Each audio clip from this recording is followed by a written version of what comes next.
Alhamdulillah.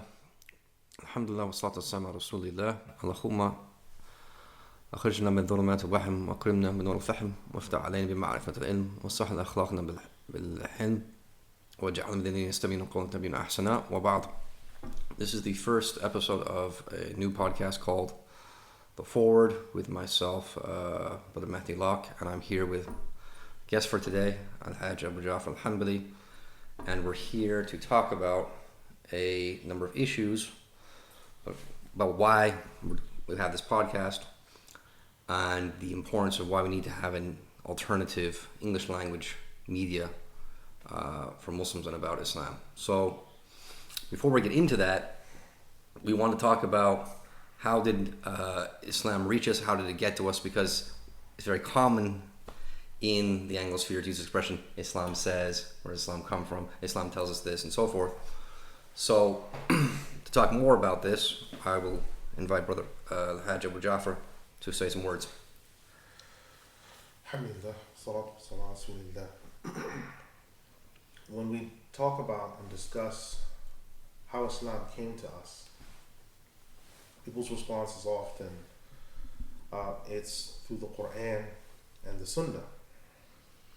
And this is correct, but it is a simplistic answer because the Quran and the Sunnah have come down to us through channels. The people that collected the Quran's recitation and its different narrations were 70 scribes in total.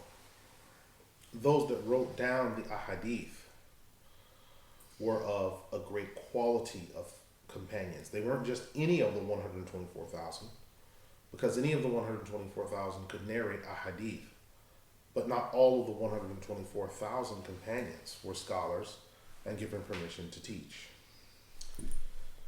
So in the case of Mu'adh ibn Jabal, radiallahu anhu, he was sent to Yemen, as well as Sham, which is today Syria, Jordan, Lebanon, Palestine, and Israel. He was sent to this location to teach the people. Abu Umama al-Bahili, As'ad ibn Zurara, he was sent to conduct the first Jumu'ah and to accompany Mus'ab ibn Umayr to answer the Muslims' questions in Al-Madinah who were new to the faith. The theologian in charge of answering the questions of An-Najashi, the Ethiopian king, was Ja'far ibn Abi Talib. All of these people that were put in charge, that were sent out to speak on the religion, to protect it, to catalog it, to document it, what they all have in common is that all of these people were scholars that had been checked over by the Prophet Muhammad sallallahu alaihi wasallam, or they'd been checked over by someone who the Prophet sallallahu alaihi wasallam had checked over. Okay. Jazakumullah khairan. So what we learn from this then is that we have, in Islam, we have an authoritative class. So again, for those of you who are listening to this who you're not a Muslim, while you're going to hear that there's no Pope in Islam, or there's no College of Cardinals or so forth, there's no central authority, in terms of being centralized, being focused in one location, yes, that's true, but we do have an authoritative clerical class. We have people in Arabic that are referred to as the maraaji. They are the ones who are referred to. They're the ones who are followed and imitated, and they are based in the Muslim heartlands, especially in countries such as Sham, as has been mentioned, Egypt, Iraq, and these historical locations. Now, once that is established, and I would recommend people, there is an article that you can look up written by Al-Hajj Abu Ja'far called Authority in Islam. It's on my own website. If you type in Mahdi Locke, Authority in Islam, you'll get it for fuller details. But with that understood, then we can talk about how this affects Muslims living in Europe and the Anglosphere. Is there anything you'd like to add? Right. So these people, known as maraaji al-taqlid wal-ittiba', sources of authority to be followed and emulated, these people that have come down to us have been mentioned in the Quran under different names. In Surah An-Nisa, the 4th Surah 59, Allah says, obey Allah, obey the Messenger, and those in authority among you. Those in authority among you from the first three generations, they say, it refers to the fuqaha and leaders such as them. And then the ayah right after reads, and if you are in doubt regarding any matter, then return it to Allah and His Messenger. Abu Bakr al-Jassas in his Ahkam al-Quran says that if you are in any doubt, the you, which is the plural form, is referring to those in authority, because they're the only ones who would know how to take it back to Allah and His Messenger. Okay. So, again, so to move on to our next point here. So we're looking at why have Muslims moved to these countries? I'm referring to the Anglosphere and Europe. And before we get into that, just as a side note, we have to understand, and we have to be very honest here with our listeners, is that yes, the world is divided into what is called Dar al-Islam and Dar al-Kufr. There are Muslim countries and there are countries of unbelief. And we have to understand why Muslims would want to move from Dar al-Islam to Dar al-Kufr, and why they should move back at the same time. So when we're talking about of course this will be mostly an English-speaking audience, Muslims have always migrated and they've gone out to preach the faith, but we have to look at why they moved out to countries like the United Kingdom, like the United States, Canada, other European countries, and what were their main motivations. Like to add this, please. Okay. The issue of people moving out to these countries, before we talk about the people moving out to the countries, we have to talk about what licit authority the maraaji or the authorities give for someone to go to countries that are outside the Muslim heartlands. The first is if the land that they are living in is transformed to such a degree that it ceases being an abode of Islam and it becomes an abode of war or an abode of unbelief to the point to where they have to migrate from there. The second reason is if they are preaching the faith, to guide people to the faith. So they're actually speaking to people who are not Muslims and they are attempting to guide them. So they have been sent by someone. They've not come of their own accord. They've been sent, but they've been sent on behalf of someone. The third is that they're either seeking medical treatment or some form of knowledge that is of an imperative quality that the Muslims require. These are the three main areas, or you could say four. Some people separate between seeking medical assistance and seeking knowledge. These 3 or 4 areas are what everyone has agreed upon are valid reasons to come into lands such as these. Now, Muslims that have come to these countries, there is a small body of Muslims that have come to the English-speaking countries in Europe because they had fled persecution. They are a small body. There is a larger body of Muslims who had come out to these countries and in reaching these countries had come here to work in order to either send money back home or to make enough money to go back home and to enrich their own lifestyle. And then we have a larger body. The largest body of Muslims that had come here had not come here for any of the 3 reasons that the authorities mentioned. They had not come here for medical attention. They had not come here to take essential knowledge that the Muslims needed and then return with that knowledge. They had come here to enrich themselves. Now, in the process of enriching themselves and in looking to take advantage of the material wealth that these countries had, they compromised their own faith. And the children and the grandchildren that came after this are the collateral damage. And we can still see this today because the children in places such as the United Kingdom and Canada, those children are in a dire state. And if something is not done soon, you could lose possibly 3 generations by the time this is all over. In summation of all this, then, we understand the 3 reasons that the authorities have given, but there's only a small body of people that came to these lands for those 3 valid reasons. And they are a very small body. The majority have taken these lands as not only residence but permanent abode, including taking on the culture and the things which are actually antithetical to Islam. They've not become autonomous, they have become dependent. And this is one of the greater trials and challenges facing us currently. Okay, so for further details on this, there's an article, again, on my website, that's Matthew Locke, The Abodes of the Earth. It's called The Abodes of the Earth, explaining what we mean by these terms, the abode of Islam, the abode of disbelief, and the abode of war.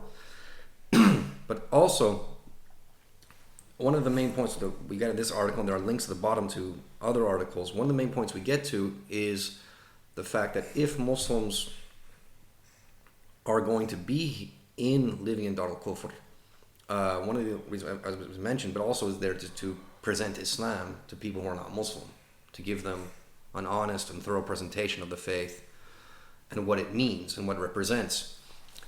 And if they're not willing to do that, or if they're prevented from doing that, then what reason do they have to be there?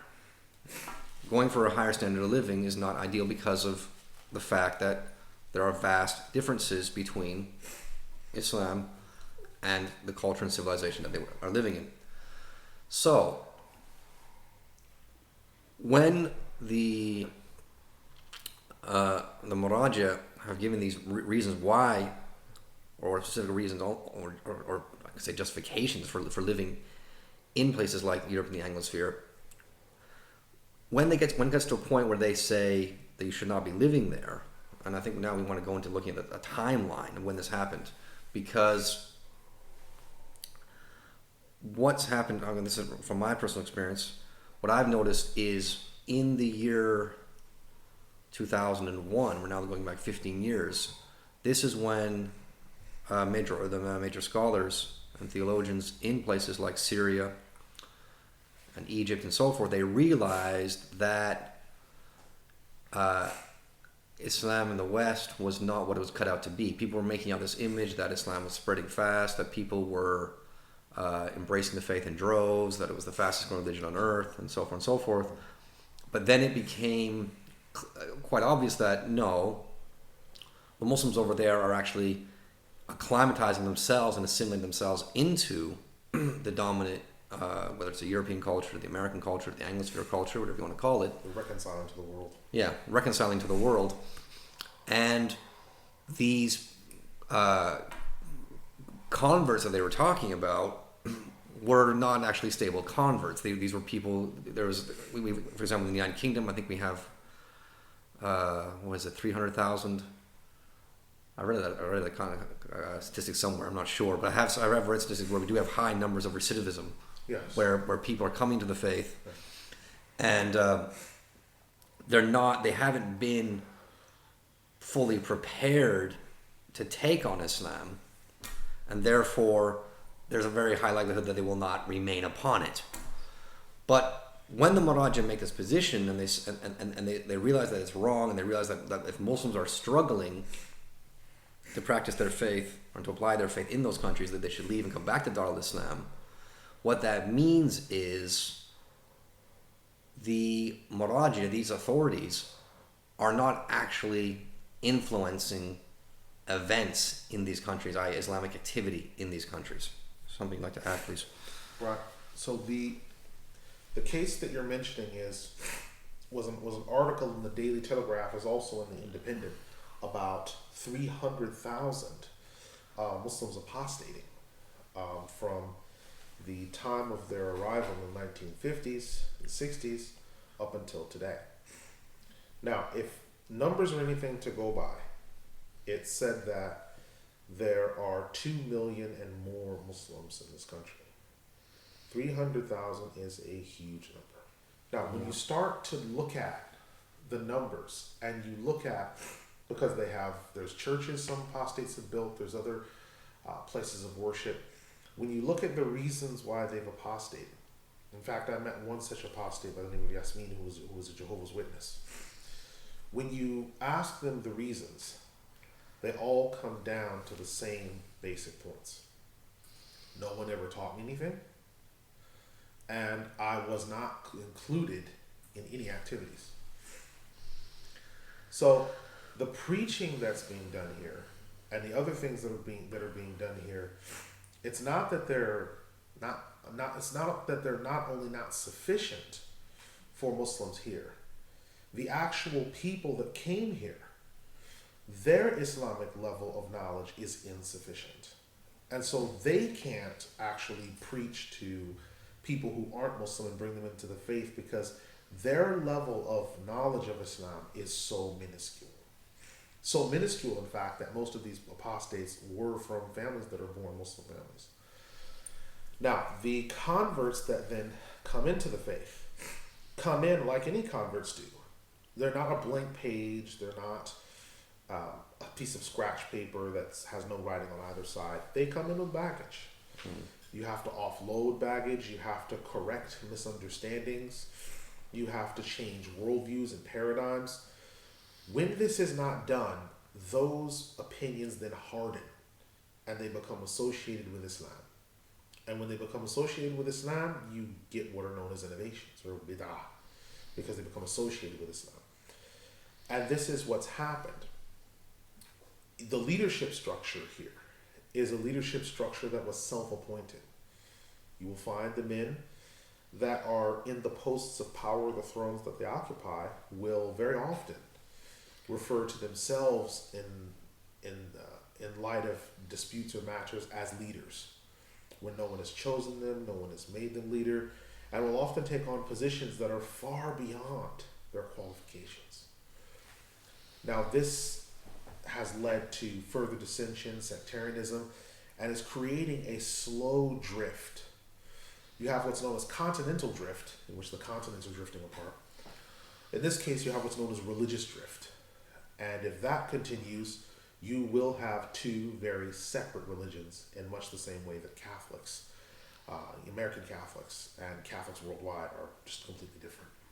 Yeah, so what we have here, again, when I mentioned 2001, this was an article that Imam Muhammad Sayyidina al-Bulti wrote in 2001 regarding something called fiqh of minorities, or fiqh al-qadiyat in Arabic, which was an attempt to create a whole separate jurisprudence for Muslims living in minority situations simply because they're living in a minority situation, for example, in the United States, and because they are having difficulties applying their faith. There are difficulties, for example, dressing like a Muslim. There are difficulties getting access to halal meat or whatever it is. Transacting. And so, yes, in transactions.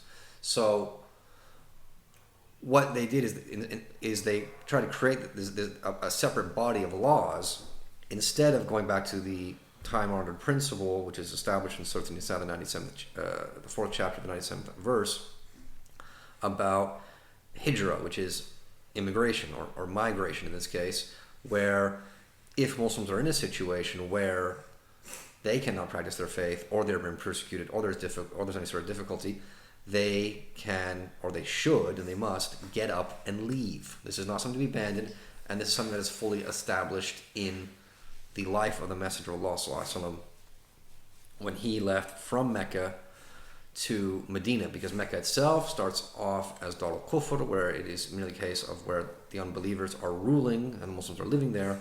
Then it turns into persecution. When it turns into persecution, it becomes Dar al-Harb, it's an abode of war, and therefore the Muslims have to flee and migrate and then come to something called Dar al-Islam. And this is what Medina is. Medina is Dar Islam, is the first Darul Islam, and is established not through a military takeover. There's no Battle of Medina. It is established through preaching. The fact that the Messenger of Allah sallallahu alaihi wasallam was calling people to faith, sending out missionaries to preach the faith, and then a sizable body of Muslims emerged in the city of Yathrib, which that was the former name. It became the city of Medina, and the Messenger of Allah sallallahu alaihi wasallam was invited to come and live there and to rule there.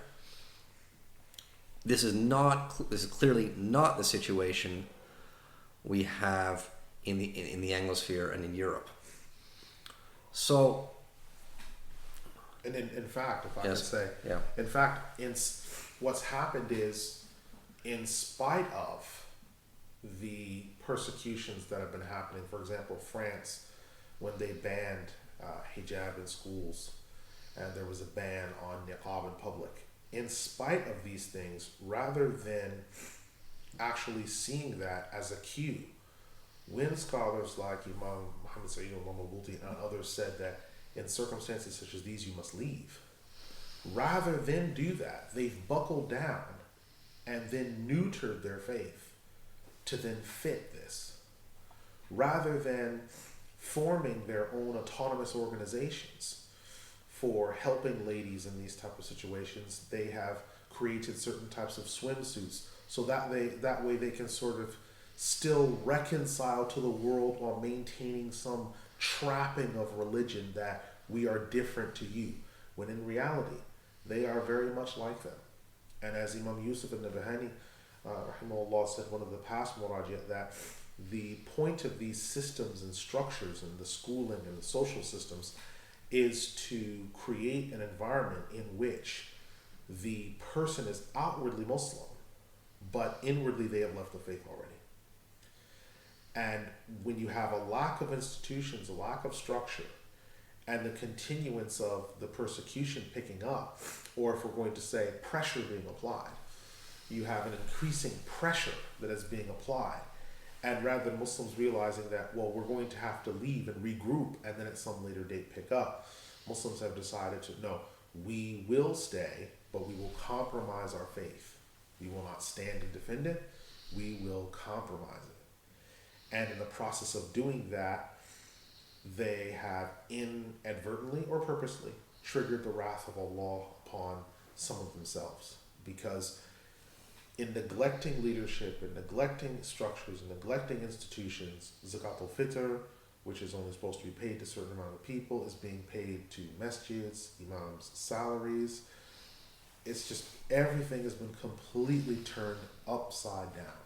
And it's not until someone actually comes from the Muslim heartlands to here and sees the condition of things that they realize how dire things really are. Because the public service announcement message that's been passed regarding this new religion that's forming, known as American Islam, which has spawned also British Islam, this new religion that's going out is being said to be friendly, it's American, it's British, it's passable. It is everything that actual Islam is not. Mm. And this is the real crisis right now, in a nutshell. Yeah. So, and what we can also learn from this, and from this clear discussion, this is why I think it's time for some clear honesty. And obviously, saying something like this, you feel like you're pulling the rug up under a few of these Anglosphere Muslims, but from this clear discussion about the abode of Islam and the abode of this belief, is that we learn that Islam is not simply a religion. This has to be admitted. It's not just a private spiritual matter. Islam has a governing structure. Yeah, it has laws and governing structures and institutions. Yeah, and this is what Medina was all about. So when the Messenger of Allah ﷺ moved to Medina, he already, of course, was a messenger. He's someone who's preaching revelation from Allah, but he's also taking on this role as a leader or a ruler of a polity. He has a community, he has a territory, and he is governing that territory. So when Muslims are this is historically, you can look at this. When Muslims move out and they go into the lands of unbelief, or the lands that are not the lands of Islam, and they call to the faith and they preach the faith, and people come into the faith voluntarily and willingly, and then you create another body of Muslims, and then in that territory, the inevitable outcome is that that territory will become incorporated into Dar al-Islam. This is Morocco being a case. Yeah, Morocco being an obvious case in the far west of northwest of Africa. This is clearly not happening. So what we're seeing we're seeing in the Anglosphere and in Europe is we're seeing this very alien form of Islam, where the authorities of the religion are not in control of it. They're not influencing it. They're not even recommending it. They're completely detached from it, and they're advising Muslims to get up and leave. There are numerous fatwa or religious rulings on my site, on your site, Jurjis, that's Jurjis. There are rulings in which the scholars are saying you should get up and leave. And this is why I wrote an article back in December called "Why Did They Support Trump?" Because this is a key issue. Because it's becoming very, very clear nowadays that Americans and British people and so forth, and now Europeans, the French, the Germans, they're realizing that something has gone horribly wrong. And maybe the idea of having Muslims migrating here is not the best idea.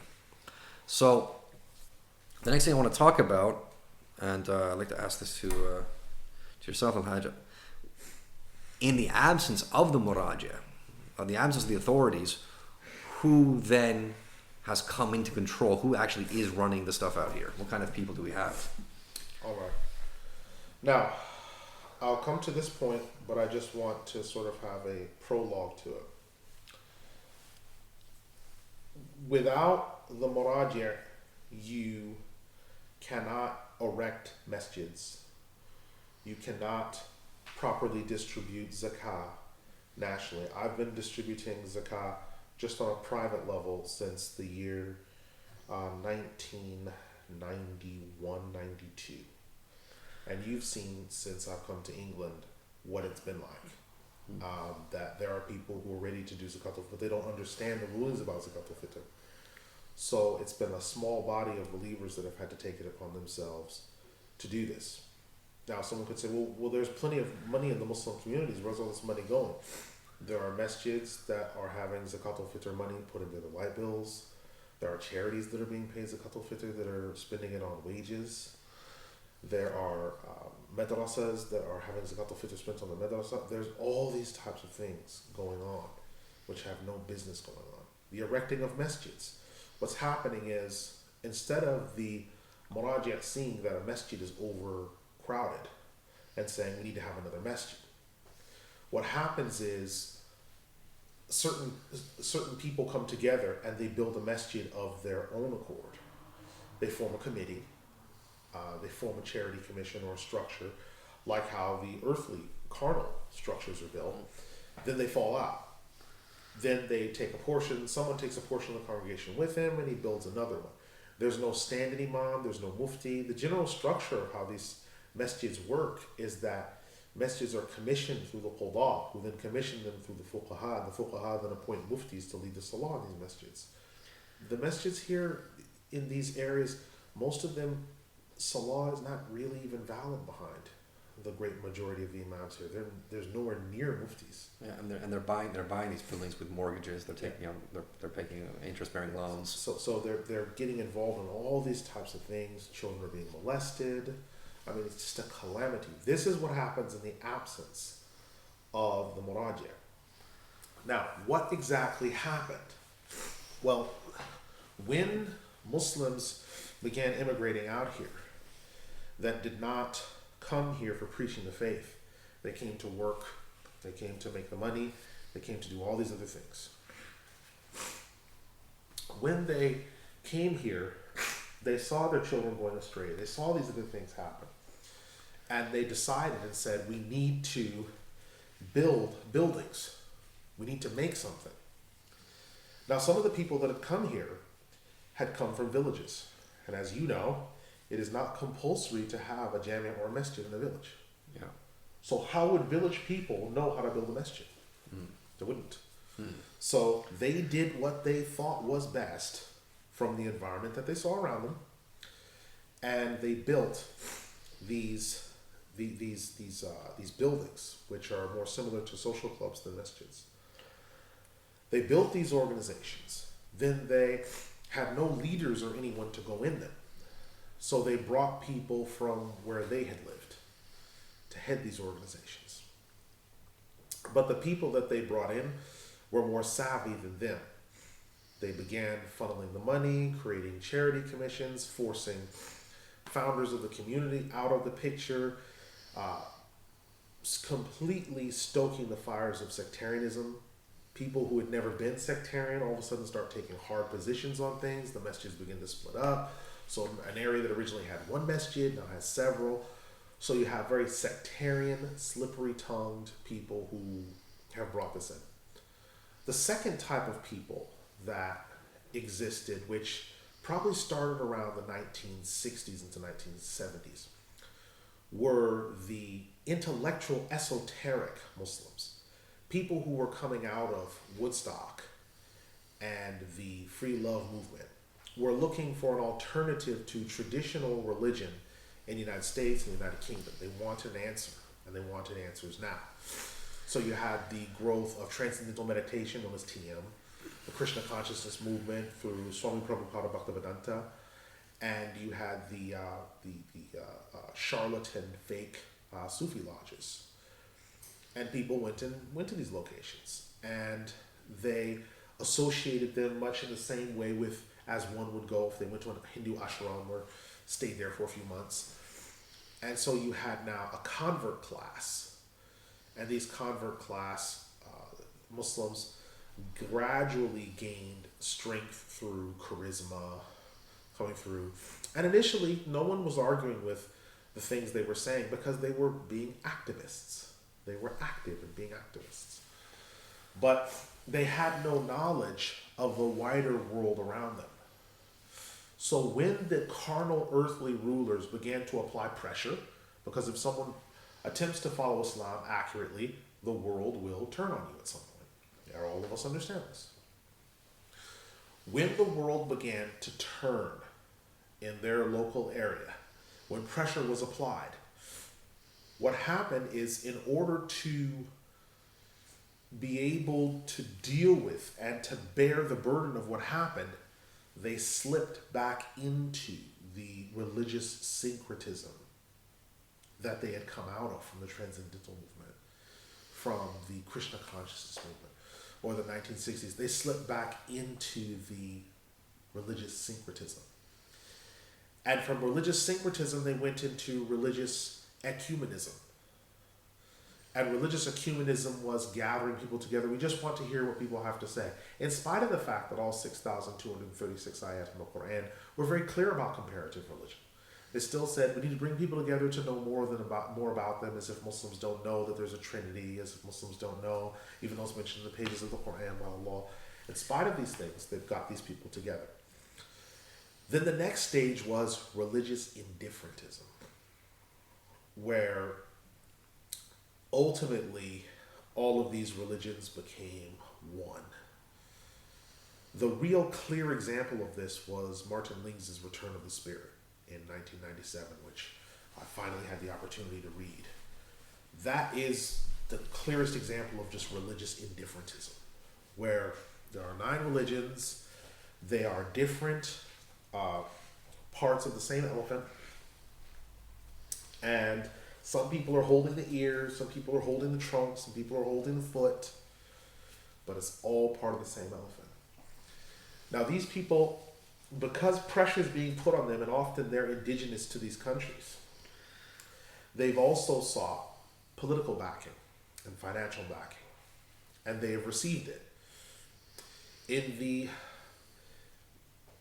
late 80s, early 90s, grassroots Islam that was growing in America, I can't speak on the United Kingdom, but that was growing in America.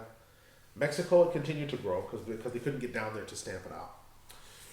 Canada, they stamped it out in Vancouver. In the United States, grassroots Islam that was growing was stamped out. It was stamped out by cults, and then it was dealt a terrible blow by these activist organizations and religious indifferentists. And now what we have is many people in the majority, unless you're older, don't remember what it was like to have a regular Zakah program. They don't know what it was like to have a clinic in which half of the clinic had days in which Muslim doctors would look at Muslim patients, or even patients who were not Muslim, for free on certain days. They don't remember what it was like when the food banks would come to the Muslim places and ask them if they had extra food because the food banks had run out of food. That people can't remember that now that aren't past a certain age. It is these people that have slipped in, and when they speak their wickedness and they do their things, they wear the cloak of Islam. They form committees called fiqh councils when none of them are fuqaha. They form fatwa councils when none of them are muftis. And these are the people that are currently in control of this mini tentacled octopus called the New Islam, which I've hashtagged.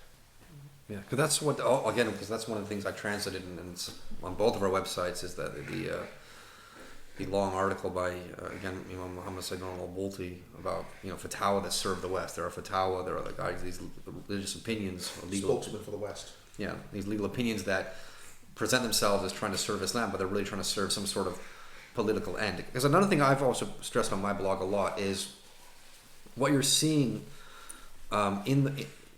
what's happening in the Anglosphere in Europe, which was really just galling and sad, in addition to everything that's just been mentioned, is just the way Islam is being presented, and I would say imposed, because as I mentioned before, the Messenger of Allah sallallahu alaihi wasallam and his companions, when they came into Medina, they were invited into Medina, and this was based on preaching the religion. But what we have instead is we have organizations and groups, mainly, especially you can't avoid mentioning the Muslim Brotherhood.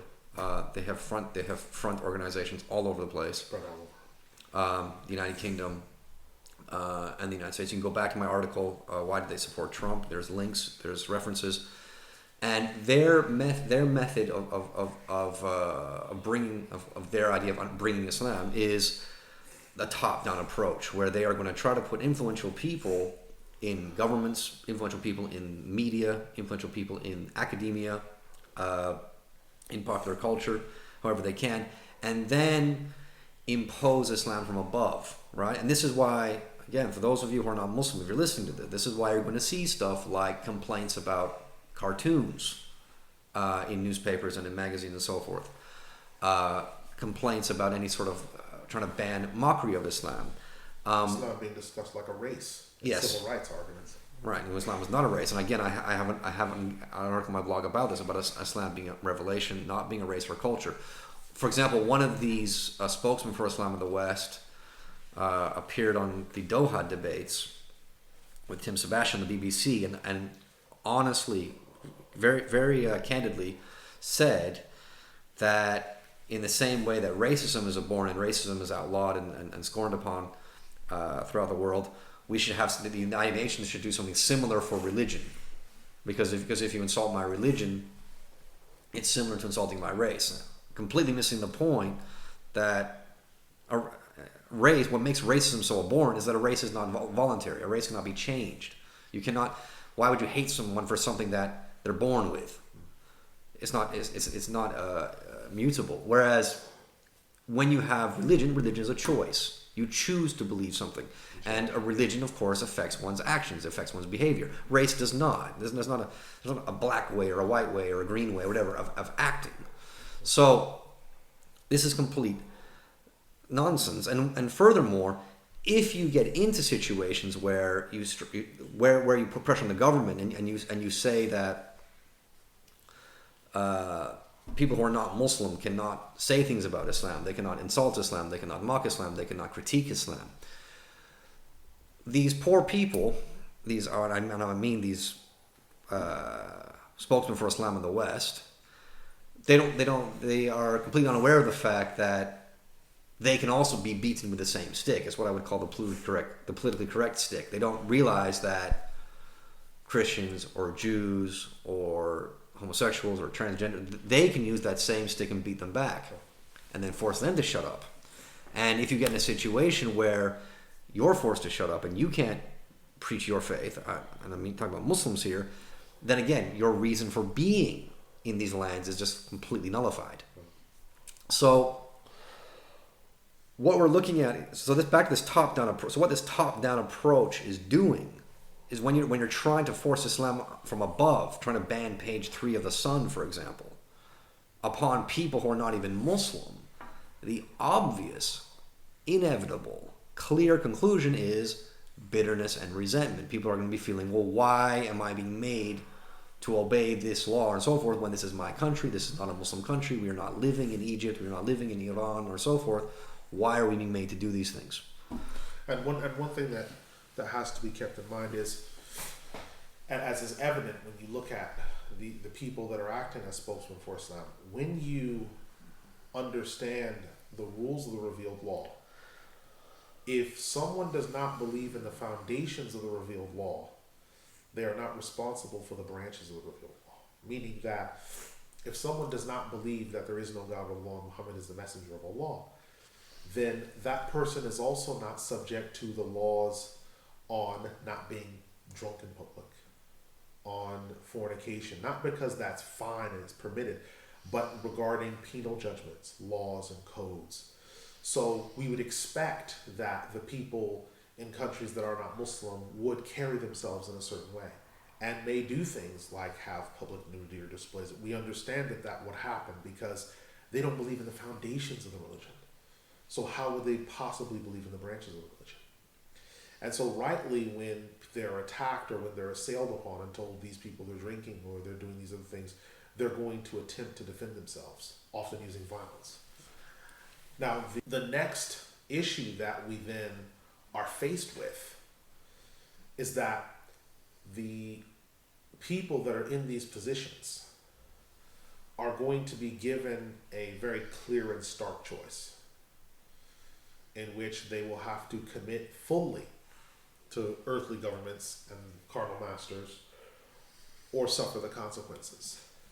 And looking at the way, the direction that things are coming, or things are going, it looks to be the case that they're going to capitulate fully. And they will sacrifice their congregations, they will sacrifice their wealth, they will sacrifice who they are for the possibility of getting into power or doing what, because they think that they will do something that the Islamic Salvation Front could not do in Algeria, which is somehow Muslims democratically get into power, and when people just see how great Muslims are once they're in power, then there'll be this peaceful implementation of the revealed law throughout the land, not realizing that the people that are here haven't heard the message of Islam, so they wouldn't know what it is. How long were we hearing, and how long do we still hear that Barack Obama was a Muslim? Yeah. Because of the terror, the fright that there is about Barack Obama. Well, he could be a Muslim. He could what? Because people. Hussein. Yeah, because people assume that Islam means that you're taking things away from us. It means that no more football, no more baseball, no more. So they're associating not just Islam with not drinking and not doing other things, but life. Yeah, it's totalitarianism, basically. Life. Because, and when someone goes on a Facebook page or something and puts up a graphic of Buckingham Palace decked out as a masjid, or they put up Big Ben looking like a minaret, that to someone who's English or an American of the Statue of Liberty, a smoldering mass of iron ore, when someone does that, it immediately drives home the point that what we are doing is we are going to remove you from the earth. It's not just that your religion is going to change, but this entire area is going to be transformed. And people that love their country, not in the sense necessarily of a sort of a Stalinist type of revolutionary fervor or national socialism, but people who love their country because they were born there and their lineage extends there and they're people of the soil that the Lord created there, are going to fight. And innocent people might get hurt. In France, some of this is already starting to happen. Parts of Germany, Belgium, this is already happening because of the fact that the people in those lands are not going to idly sit by when someone says we're going to transform your country and make it unrecognizable. They're just simply not going to do that. They're not going to stand there and let that happen. And unfortunately for us, the whole of Islam is being painted with like a number 7 paintbrush. Now, the only way to do that is to get something to remove the extra paint and to take it off, which in this case, that extra paint are the charlatans that are running things. If you, to say this very quickly, to see how easy it is to become a leader of American Islam or the new Islam, a man left from here, from the United Kingdom, with a very small close crop beard, claiming that he was from Iraq, went to the United States, Atlanta, Georgia, grew his beard out, wrapped a very large amama, and said that he's actually from Damascus. And said he's a direct descendant of the Prophet ﷺ. That man has a full stipend. He has an entire congregation. He has his own masjid. And as long as he's 501c3, which is the charity commission, where you stay within the charity commission guidelines and do everything else, that man is set. And it's as if all is forgiven. The people that know this, because I said to them, you know that this man is a complete religious gangster. And they say, well, you know, he's only doing what Allah made him to do. It's like no one remembers. It's like the blissful forgiveness. Now that you've gone away and gone somewhere else for a few years, you've now become someone else. And now we all forget about that.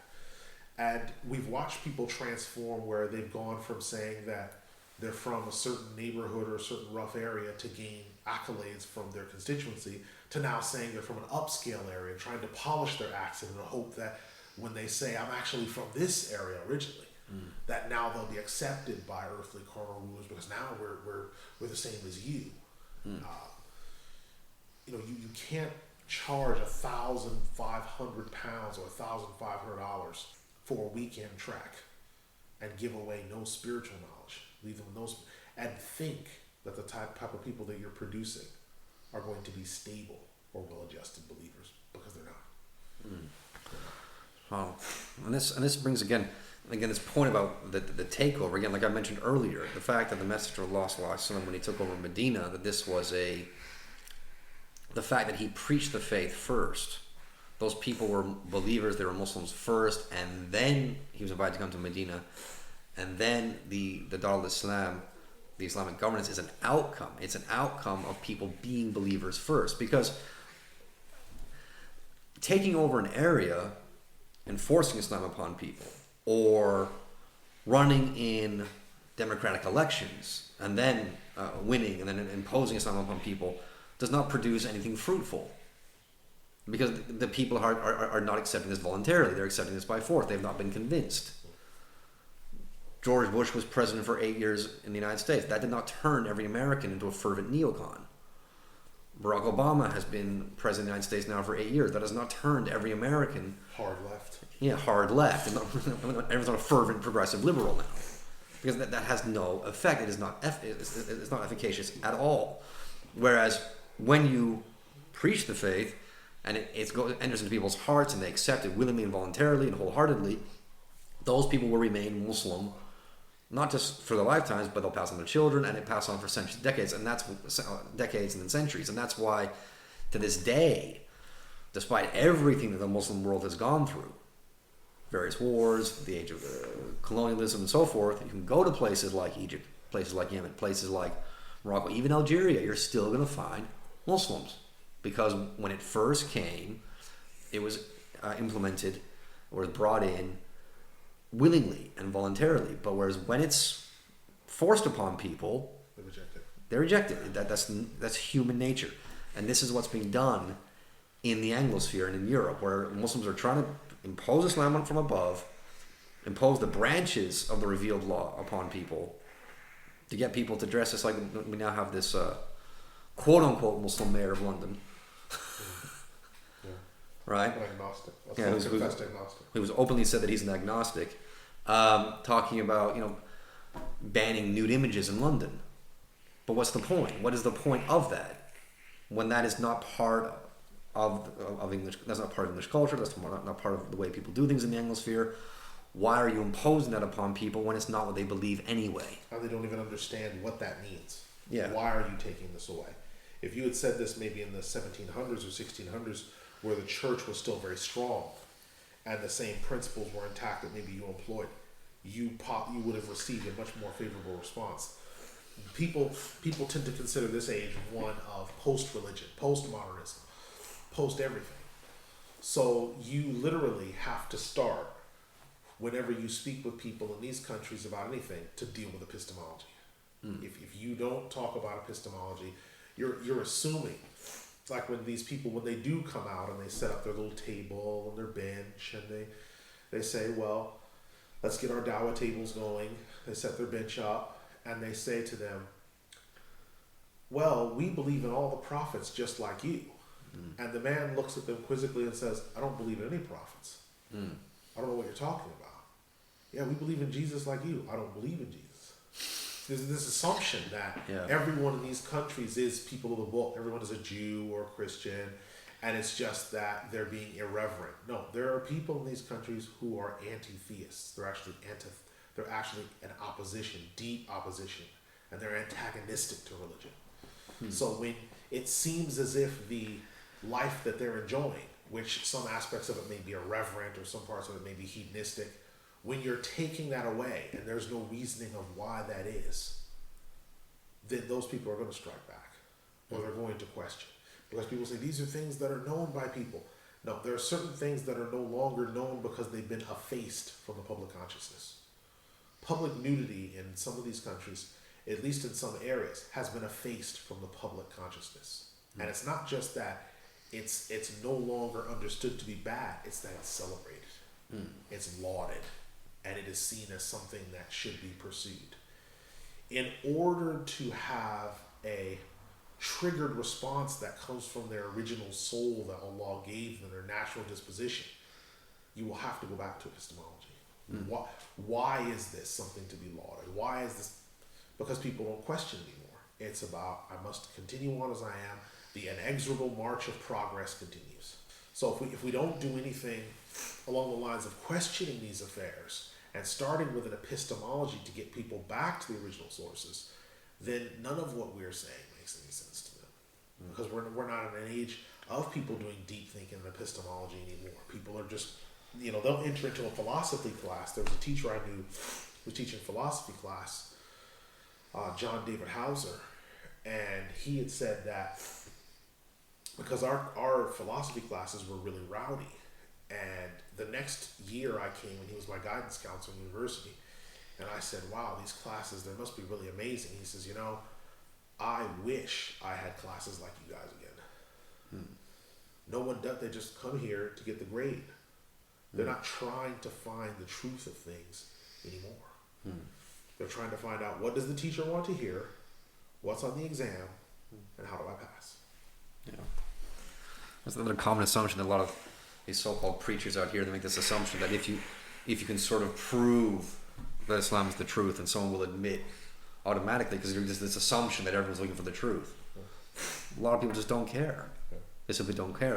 It's more about their lifestyle, how they live their lives, what they want to do.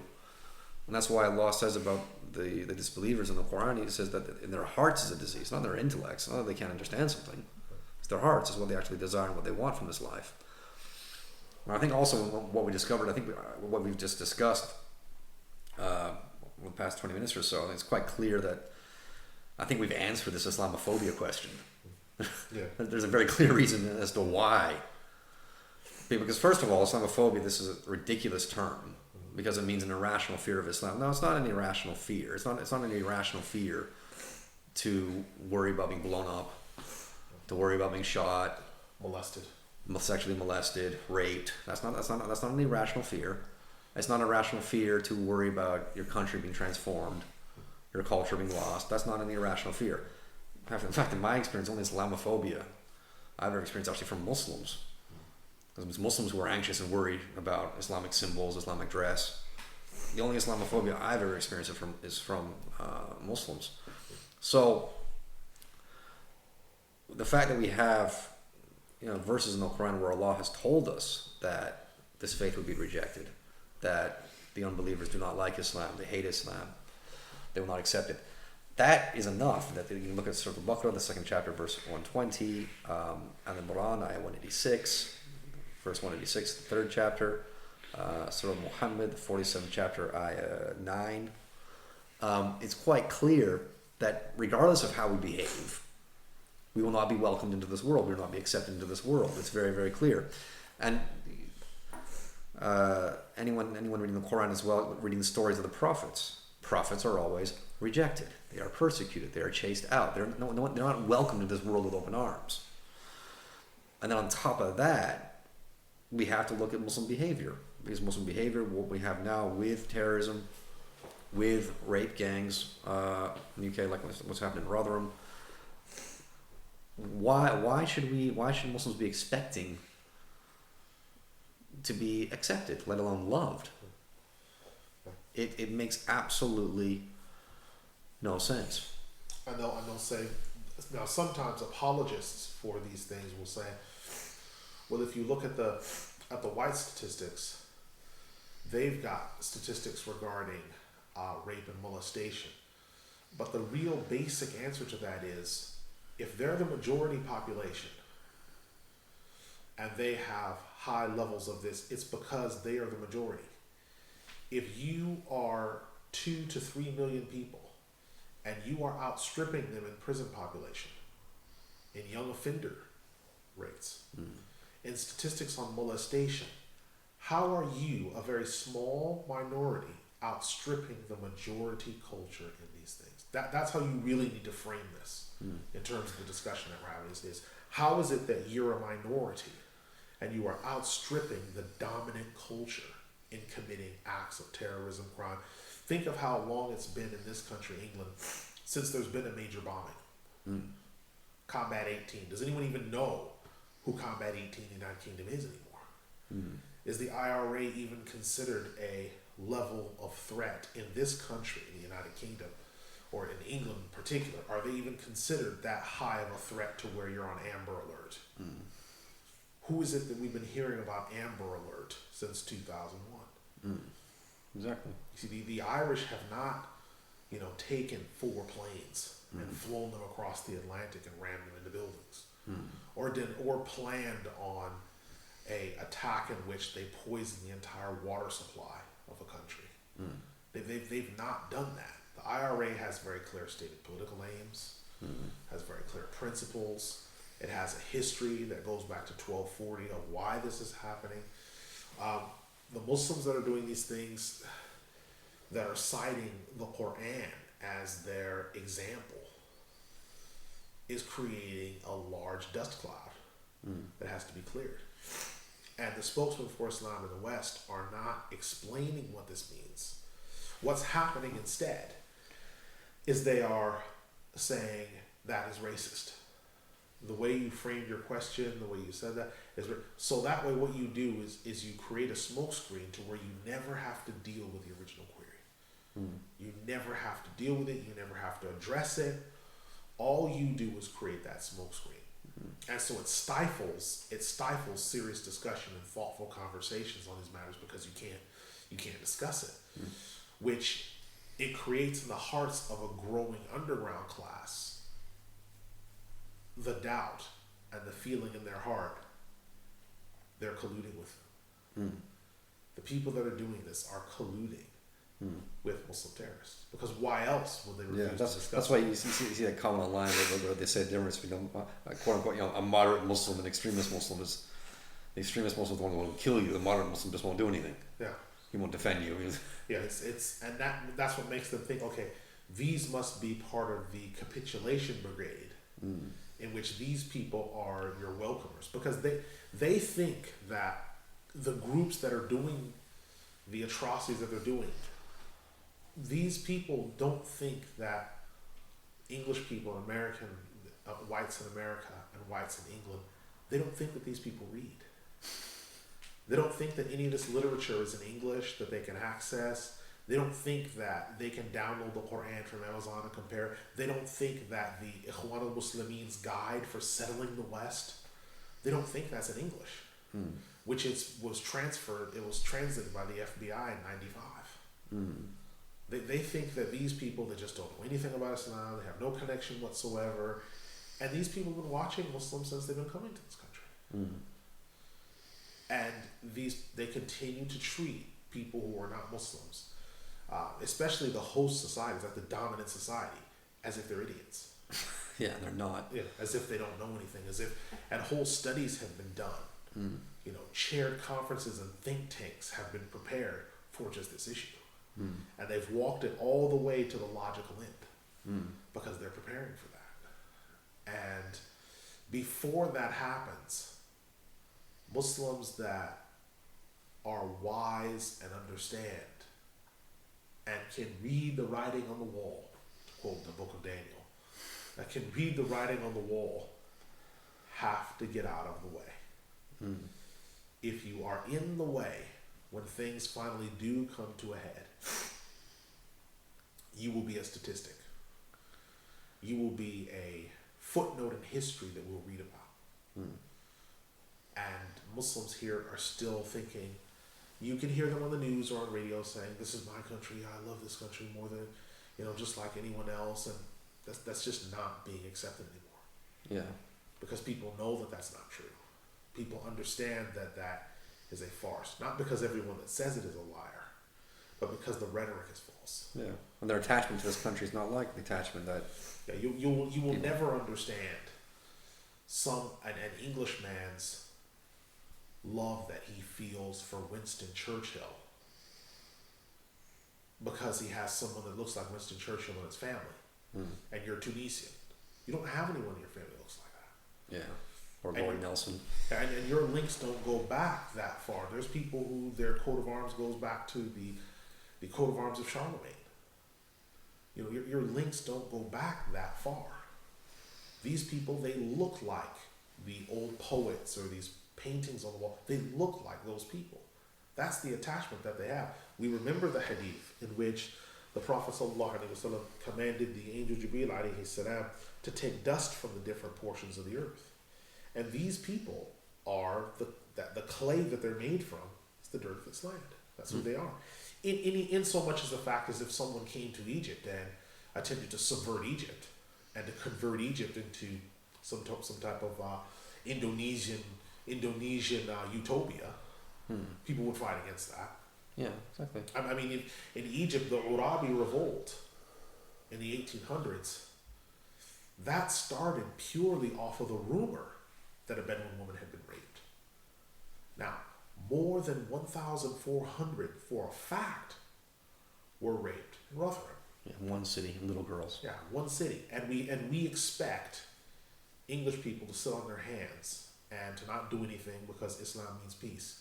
If it meant peace, what's going on with the people that have done this? Have they even been chastened? Have they been disciplined from the masjid? Have they been told to get? No, because that's not what American Islam, that's not what British Islam is about. That's the huge difference, though, between when people talk about, there's rape in white English culture. Well, no. I mean, it does exist, but like the example of something like Ian Huntley, Yeah.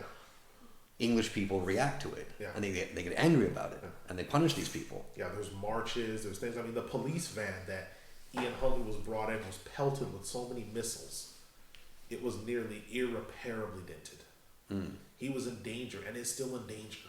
Everywhere where he is, Maxine Carr is in danger because there's any one time where some prisoner would love the opportunity to try to take their life. Yeah. When Muslims commit the type of crimes that they're doing, as per the new Islam, the issue is their families and the people that aided and abetted them are still welcome. Yeah. In the houses of worship and these other places. Okay, Ian Huntley came from Solon. Could he go into the local Solon Baptist church? I don't think so. I don't think he could go in there. But the people from Rochdale or Rotherham that committed the crimes that they did, could they go to their local masjid? Of course they did. It was mentioned in the newspaper that they were regular congregants. Not a single lecture was given about. They gave a short piece where they said we're going to give a lecture on the importance of that you should treat women well. And no, that's not what the issue is. The khutbah or the lecture should have been about that you should treat white women well. that you should treat women who aren't Muslim well, even though they're not Muslim. Yeah. That white women are not there for you to practice on before you get married. Let alone little girls. Yeah, and hold them as little value, and that we can do what we want to with them because it doesn't really count. If you have children with them, it doesn't really matter because those are the women of the kuffar. That's sick. So they don't count. No, that's what the khutbah should have been about. There were over 500 signatures that were collected from different imams or spiritual leaders or whatever guru type titles that they take for themselves against homosexual marriage and homosexuality. 500. Right?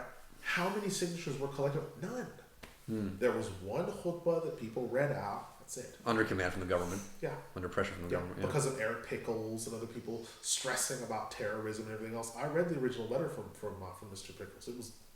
It wasn't soft. It was condemnatory. And so it took that to trigger them, David Cameron, to come out and say, "What is Islam about regarding molestation?" Yeah. It took him to come out to put pressure on them to where they could hear the sound of hoofing footsteps up the door of the masjid, to where they realized, okay, now we need to actually record something. Yeah. But it was so insufficient. Even if we're not saying that they had to get violent with these men.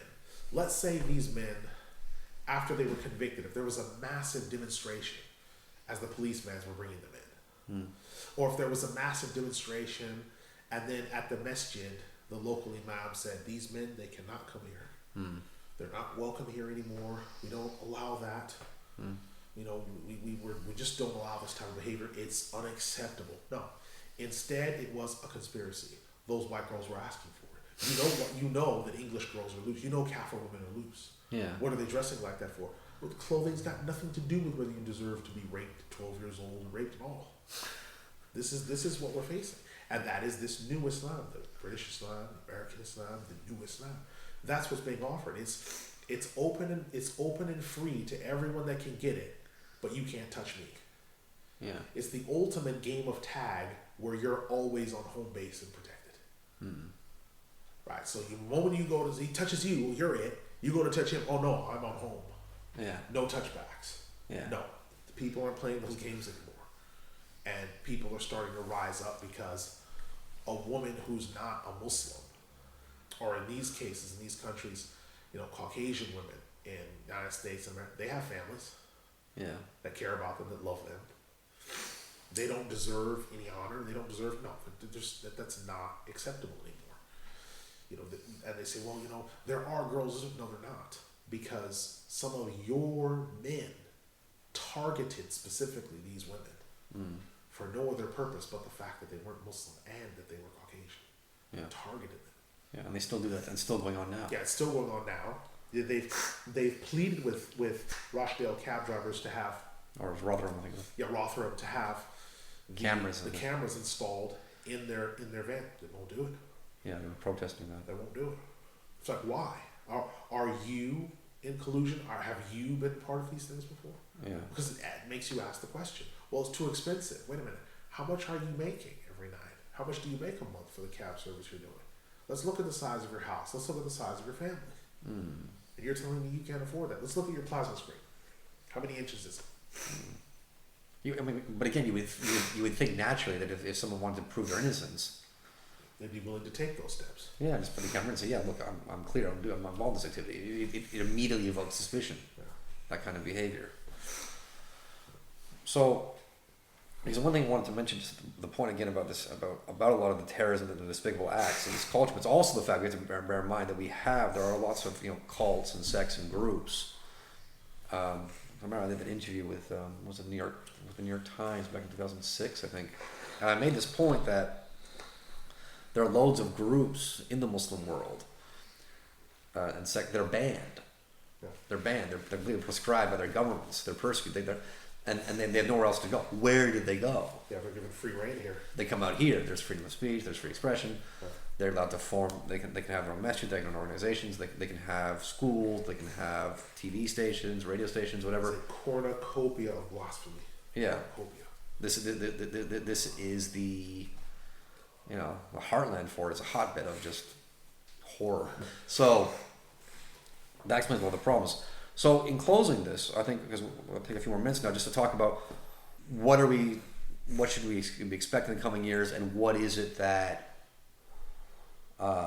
Muslims who are actually sincere about their faith and concerned about their faith, what should they be doing? And I mean, I think one thing we've alluded to is obviously that you should be looking to pack your bags and look to live in a Muslim country. But what more can we add to that? Well, one of the things that we could add to that is there are really about three things that we should take a look at. Number one is in a situation for Muslims who are in a location, you either are the majority in an area in which you have the right to dictate your own policies and circumstances and protect yourselves and so forth, or you're autonomous, which means that you create communities within the wider society and you're able to manage your affairs and be responsible around your neighbors and other people. In the event that you cannot do that, you cannot be in that area anymore because you're actually in danger. You're in danger because your faith could be compromised. You're in danger because the persecution may be more than you can bear. And you're in danger because you should be going somewhere else. So there are 48 majority Muslim countries. Are we going to say that there is nowhere that one can be? Secondly, someone could say, well, I was born here. I'm one of those people whose family goes back to the shields of Charlemagne. I'm one of those people. Yeah. And that's a good point. But people say that blood is thicker than water. Well, faith is thicker than blood. And you have to make a decision on where you're going to go and how you're going to get there, because the trial that's coming, the great conflagration that is around the corner, is going to affect any and everyone who is perceived to be with the enemy. Because this careful die is being set, some of it being cast by Muslims, that Islam is an enemy and it's a problem. It has to be stamped out like a nuisance. Yeah. And when they do finally make that decision, it's going to be overwhelming. Initially, it will only involve one ethnic group. But as the conflagration spreads, it will become more all-encompassing and more overwhelming in its scope, to where you'll have sweep arrests and things like this. So we're looking at maybe 15 years to get into position to get somewhere safe, to be either autonomous or safe in your own region. The third thing is to form bodies of committed believers that you can move together to make contacts. Because the only way to move in the earth and do other things, where air flight is still so cheap, train flight is still so cheap, to get into mainland Europe and go is still so cheap, is to make contacts. So much of our lives is online now. There's really no excuse for not meeting people of other cultures. There are matrimonial websites. There's so many different things where Social media in general, to where you can ask someone, what's Singapore like this time of year? You have skills, you have employable and transferable skills, which is another thing. Within the third one is having transparent and employable skills. Who needs a plumber in Kuala Lumpur? Yeah. Who needs a carpenter, and so on and so forth. And there are job posts that you can have, and people will say, oh yes, I do need one. Are you registered with such and such company? No, I'm with such and such company. Okay, well, we'll take this one instead. So it's not that we don't have options, it's, are we going to use those options? That's really the question. Yeah. So, subhanAllah. So that is what we're looking at. So I think we should draw that to a close there, because I think we've covered a lot of ground. We've made it very clear why this discussion needs to be had, and we're hoping that over the coming weeks and months and so forth, we will branch out and try to do other discussions on specific topics. Hopefully I myself will hope to do some classes covering some books to provide an alternative source of knowledge for English speaking people, Muslims and those who are not. You know, Americans and British complain about mainstream media. We have mainstream Islam that needs to be That's just as poor quality as mainstream media. yeah, just as poor quality. and it needs to be defeated. It needs to be circumvented. So, again, I've given references to my blog. If this is on YouTube, I will try to put links below. My name is Mahdi Locke. You can look me up on my blog. Hajj Abu Jafar has his blog, Jorgis, and the website Mirath, MEERAATH, for authoritative legal positions. And also, both of us are engaged in publishing and translating, so there'll be more books coming out in the future. So keep an eye out for those. My main book is Sharh al-Sudur by Imam Suyuti. That will be available soon. Publishers. Hajj, tell us about some of your books before we finish. I've published collaboratively and individually some 11 books. Now, the past 6 books that I've done dealt with cults. Two of the books dealt with cults. The Divine Text by Mustafa ibn Ahmed al-Shabti dealt with some of the more dangerous aspects of the Salafi cult. The Divine Lightning by Imam Sulaiman ibn Abdul Wahhab dealt with the rise of the cult and all 16 points of theology, where there are these differences and how those 16 points influence that organization to act, and how strong that organization is in our midst today. The other book, A Word of Advice, deals with purification of the heart and making sure that the heart matches the mind and the body in the righteous actions. The other one is the next one is the 3 Creeds, which deals with the correct Orthodox doctrine of the Muslims, known as Muslim Orthodoxy throughout the ages. Those books will be coming out in their 2nd edition soon. Now, a new book that's being worked on is Dalil al-Nasik, which is the Seeker's Guide to Discharging the Rites of Hajj, which is an exhaustive covering over the details of the Hajj and the Umrah, because I've seen that Muslims in the Anglosphere that are going on Hajj have actually been committing often nullifiers in the instances. And so I thought that maybe it'd be a good idea to have something in English and Arabic to cover this issue and to maybe provide some clarity for them. Okay. Jazakallah khairan. Barakallahu feekum. So inshallah, we will have another episode soon, maybe in next few weeks. So this is episode number 1 of the Foreword with myself, Mahdi Locke, and Jazakallah khairan. May Allah reward you, Al-Hajj Abu Jafar, for your input on today's session. Assalamu alaikum wa rahmatullahi wa barakatuh.